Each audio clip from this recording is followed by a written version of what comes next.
আলাইকুম সবাইকে, আশা করি আপনারা সবাই ভালো আছেন। তো অলরেডি আমি সাভার পৌঁছে গেছি যদিও। তো সাভারের সবচাইতে ভয়াবহ জ্যামের রাস্তায় ঢুকে পড়ছি। কোনে? ওখানে ওখানে দাম নিবে অনেক। তো সবচাইতে জ্যামের রাস্তায় ঢুকে পড়ছি আর কি। এটা সাভার বাস স্ট্যান্ড থেকে বিরলের রোডে যে রাস্তাটা আছে ওইটাই, ঠিক আছে।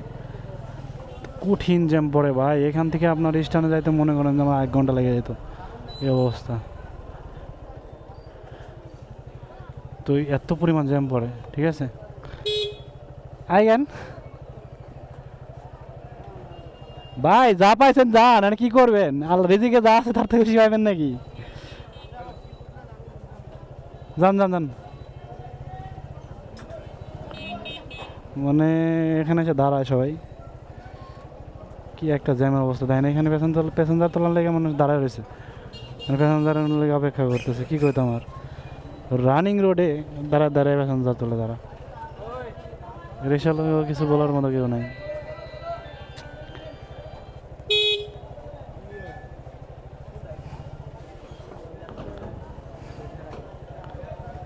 কি একটা সিচুয়েশন দেখছেন না, কেমনে জাম বাজায় রাখছে।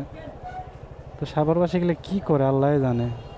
তো এইভাবে জ্যাম বাজার রাখলে কি হবে বলেন?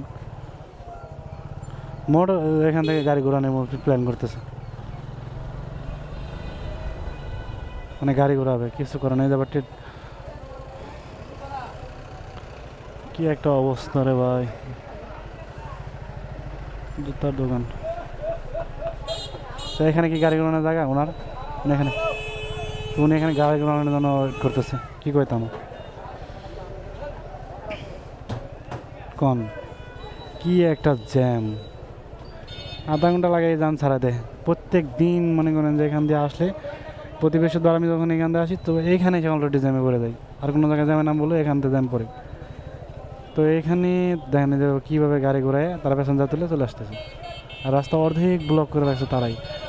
মানে হকার অর্ধেক ব্লক করে রাখছে, আর এদিকে মনে করেন যে কিছু বলার নাই ভাই, দেশটা মনে করেন যে শেষের পথে। তো মানুষ জানেই না যে কিসের জন্য জ্যাম পড়ছে। ওই দিক দিয়ে কিন্তু মনে করেন যে আল্লাহ আল্লাহ জানে কতক্ষণ লাগে।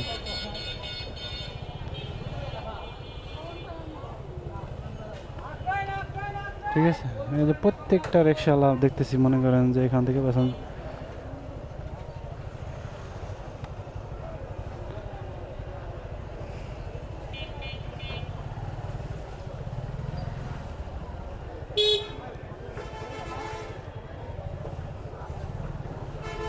যান, মানে বাম পাশে দেওয়া যাবো যাক। এরা হলো মনে তো জানতে যাক। দেখেন কীভাবে দাঁড়ায় রয়েছে। এখানে কি গাড়ি ঘোরানোর জায়গা? এখানে এটা স্ট্যান্ডের ভিতরে গাড়ি ঘোরায়? কিচ্ছু বলার নাই ভাই, কেউ বলার নাই। সবার পাশে আপনারা কী করেন আল্লাহ জানে, ঠিক আছে।